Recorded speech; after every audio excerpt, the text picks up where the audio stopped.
Hello viewers, in my fibroid clinic, I see a lot of patients with the fibroids and almost everyone asks the same question, that how can I reduce the uterine fibroids?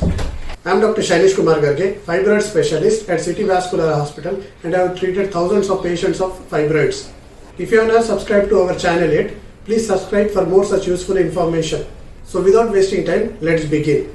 If the fibroids are causing mild symptoms, a proper diet, regular exercise, weight reduction, alcohol and smoking stoppage will help it to control the fibroid growth. Fibroids grow under the effect of estrogen, and estrogen accumulates in fat. So reducing the body fat helps to control the fibroid growth. Also, maintaining a normal level of vitamin D retards or stops the growth of the uterine fibroids. Fibroids are not significantly interfering with your quality of life, then fibroids doesn't require any treatment.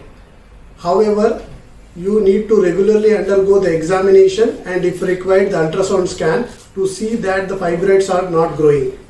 But if the fibroids are causing symptoms like overbleeding, painful periods, low back ache or any other typical symptoms of the fibroids, then treatment is necessary. In treatment of fibroids, one is myomectomy, that is surgical removal of the uterine fibroids, either laparoscopically or surgically, is an option in some of the patients. However, hysterectomy, that is removal of the complete uterus, is absolutely unnecessary for treating such benign uterine growth.